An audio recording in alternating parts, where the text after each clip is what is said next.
Grossesse et cannabis, partie 1. Quelques rappels sur le cannabis.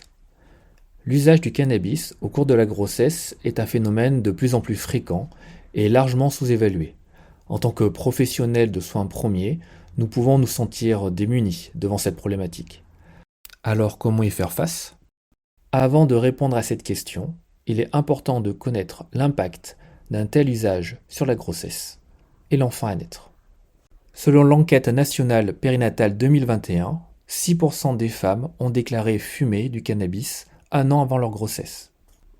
En ce qui concerne le cannabis durant la grossesse, 1,1% des femmes déclarent en consommer.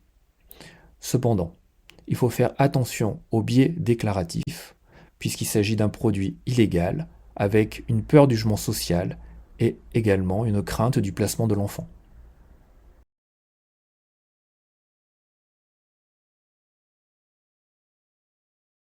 La consommation de cannabis en France est en forte augmentation. Chez les 18-64 ans, l'usage au cours de la vie est de 47,3%, soit environ la moitié de la population. L'usage dans l'année est de 7,2% chez les femmes, et parmi ces 7,2%, 19% ont un risque élevé d'usage problématique ou de dépendance au cannabis. Sur le public plus jeune, 18-24 ans, 20% des femmes ont une consommation dans l'année. Si on zoome en Nouvelle-Aquitaine, les niveaux d'usage sont importants. C'est la deuxième région pour l'usage des 18-64 ans et la troisième région dans l'usage régulier des 18-84 ans.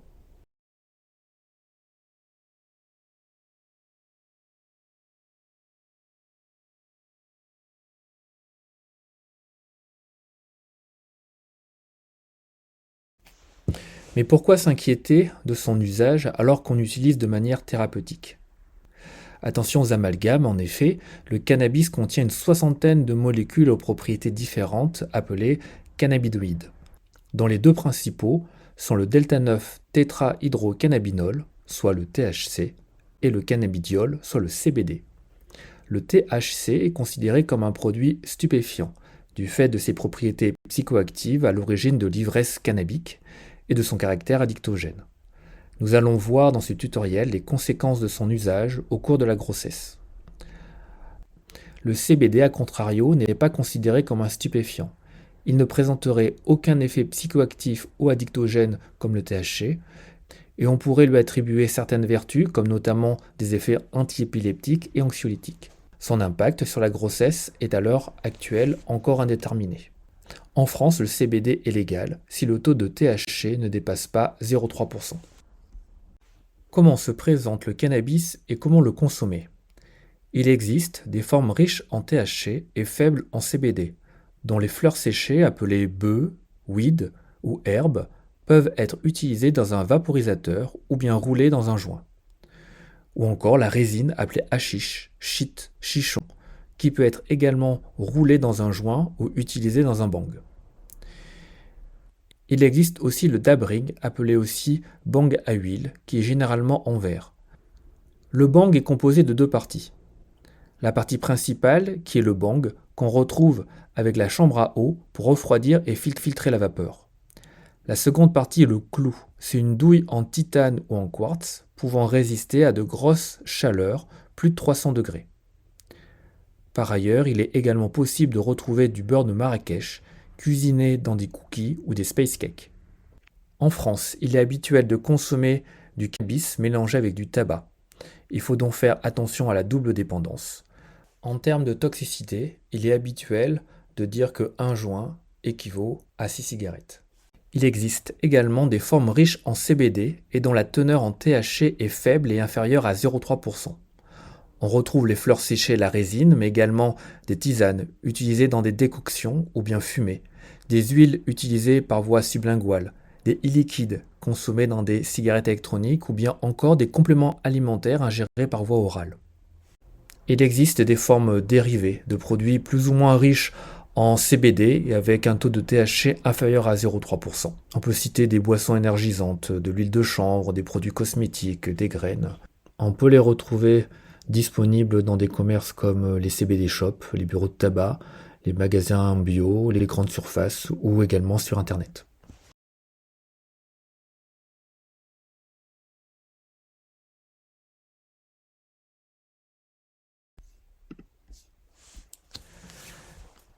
Quelle que soit la méthode employée, l'effet recherché sera le même.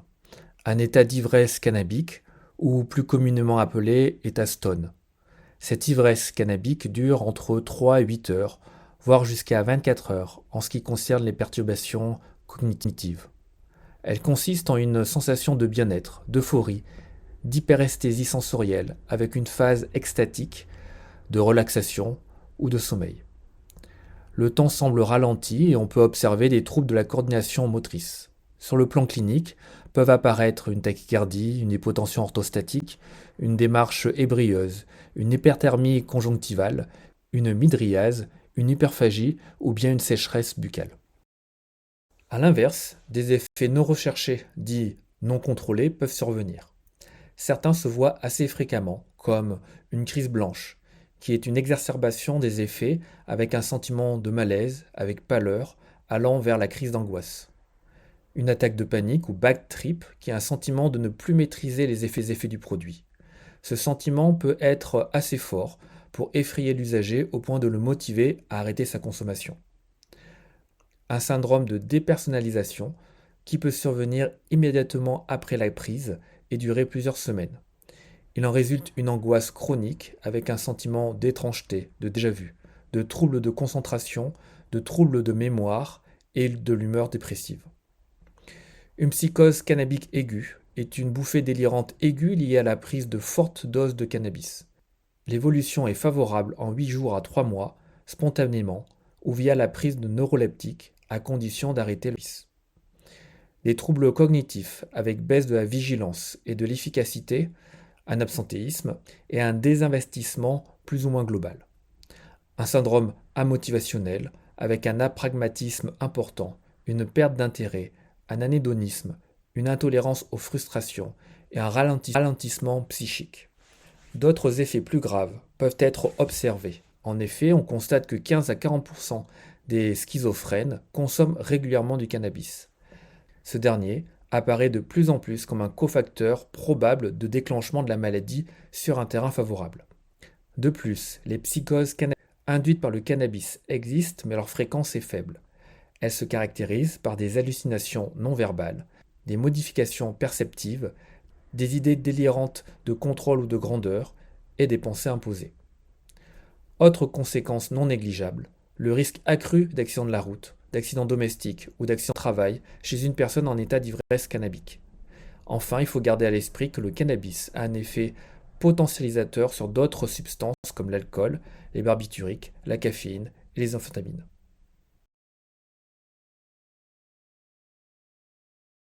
Au-delà de ces effets, qu'en est-il du risque de dépendance? Eh bien, cela concerne environ 10% des personnes l'ayant expérimenté. La dépendance s'installe rapidement en 12 à 18 mois. Une personne peut donc consommer du cannabis sans avoir forcément de troubles de l'usage.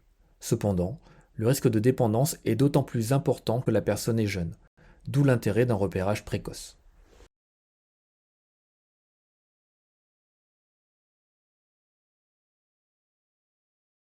Chez une personne ayant un usage chronique, le sevrage peut se manifester par un ensemble de symptômes appelés syndrome de sevrage. D'après le DCM-5, celui-ci survient environ une semaine après l'arrêt.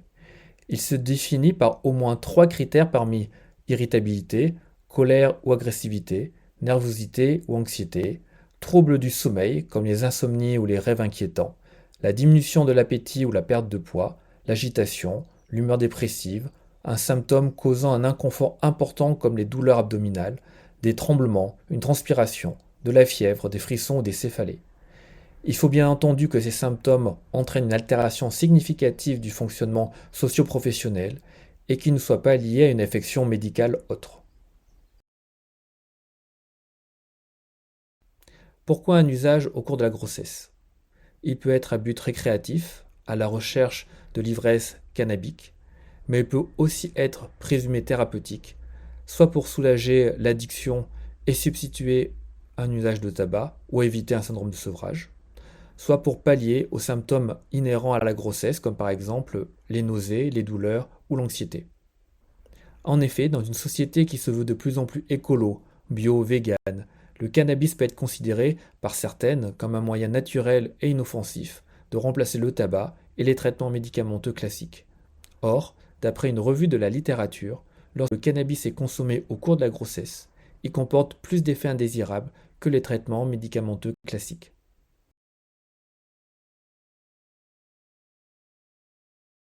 Les propriétés lipophiles du cannabis lui confèrent la possibilité de passer à travers la barrière fœto-placentaire.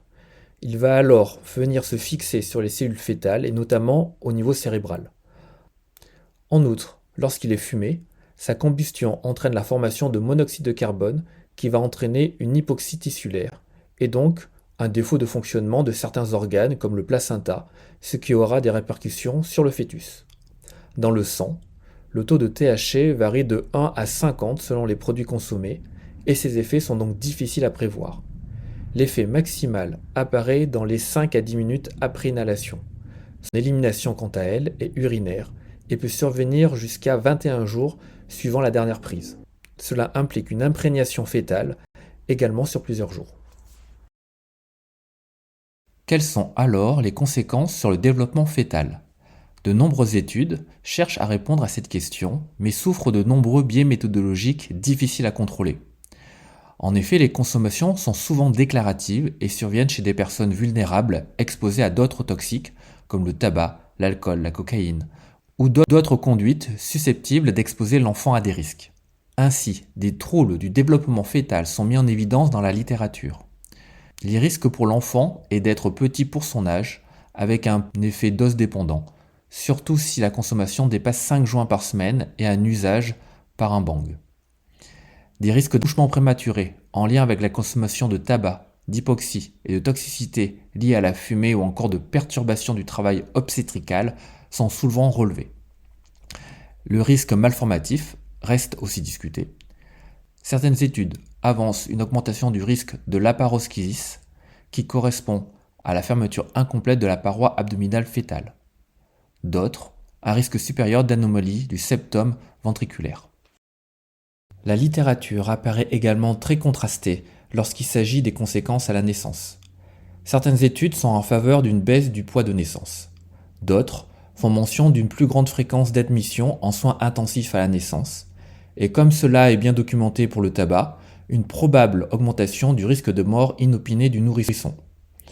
Enfin, l'étude Nénuphar datant de 2007 a permis d'observer la présence de cannabis dans les urines de nouveau-nés présentant un syndrome de sevrage. Ce syndrome associe pleurs excessifs, tremblements, difficultés d'alimentation et de succion, troubles du sommeil, convulsions, hyperexcitabilité et trémulation. Le syndrome de sevrage ne nécessite pas de traitement. Cependant, la question de l'imputabilité du cannabis seul demeure, dans un contexte fréquent de polyusage et notamment d'usage de tabac. Comme nous l'avons vu, le cannabis se fixe aisément sur le cerveau fœtal. Cela peut entraîner une perturbation de son neurodéveloppement avec des conséquences sur le long terme. Ainsi, au cours des premières années, l'enfant peut avoir un sommeil perturbé et pourra développer un trouble du déficit de l'attention avec hyperactivité. Il pourra également développer des troubles cognitifs, tels une altération du raisonnement abstrait et du fonctionnement visio-perceptuel, avec aussi des troubles mnésiques entraînant des difficultés d'apprentissage. On peut également observer des troubles de l'attachement avec des parents non disponibles car en état d'ivresse cannabique, ou bien las du comportement de leur enfant, mais aussi du fait que la mère n'ait elle-même jamais bénéficié d'un attachement sécure, ce qui se répercute sur l'attachement pour son enfant. À l'âge adulte, il pourra être prédisposé à développer des troubles psychiques, tels une psychose ou un état dépressif, et pourra être vulnérable aux addictions. Enfin, on note une majoration du risque de troubles des conduites avec une propension à la délinquance. C'est pourquoi un enfant ayant fait l'objet d'une exposition au cannabis durant la grossesse doit impérativement bénéficier d'un suivi médical adapté et le praticien doit être en mesure de rechercher un éventuel trouble neuropsychiatrique. Qu'en est-il de l'allaitement ? Du fait de son caractère liposoluble, le THC va avoir une certaine affinité pour le lait maternel qui est composé en grande partie de lipides. Il va rester 6 jours dans le lait maternel et par effet cumulatif, plus la maman en consommera, plus la concentration dans le lait sera importante. Allaiter son enfant, lorsque l'on consomme du cannabis, c'est prendre le risque de le rendre hyporéactif et hypotonique, de diminuer son tonus musculaire, sa force de succion et de le rendre plus irritable. Certaines études mettent en avant une perturbation possible du développement moteur à 1 an chez les nourrissons ayant été exposés au cannabis durant l'allaitement. Mais il faut souligner que ces nourrissons ont déjà subi une exposition in utero préalable. Ainsi bien que les données manquent, l'abstinence doit être la règle en période d'allaitement. Autre élément à ne pas négliger, l'intoxication aiguë de l'enfant. Le nombre de cas graves et d'admissions en réanimation a été multiplié par 5 entre 2014 et 2017, en lien avec une augmentation de la teneur en THC dans les résines circulantes.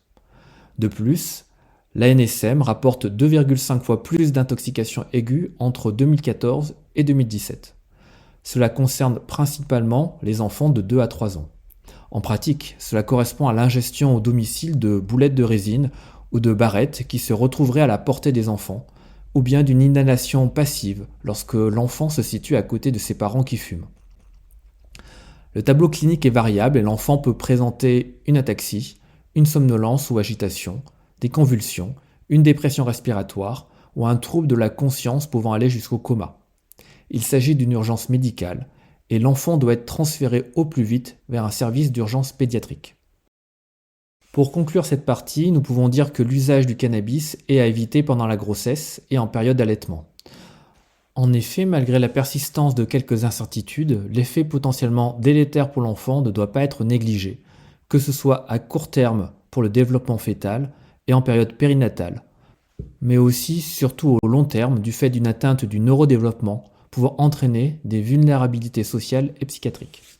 C'est pourquoi le repérage de cet usage doit se faire précocement au cours de la grossesse, voire même chez toute femme en âge de procréer. En effet, il ne faut pas oublier les risques autres inhérents à l'usage de cannabis comme l'ivresse cannabique pouvant mettre en danger la mère, mais aussi son enfant par manque de vigilance, avec un risque d'accident de la vie quotidienne comme une intoxication aiguë, la dépendance et le syndrome de sevrage qui peut en résulter, mais aussi les troubles de l'attachement avec une perturbation de la relation parent-enfant.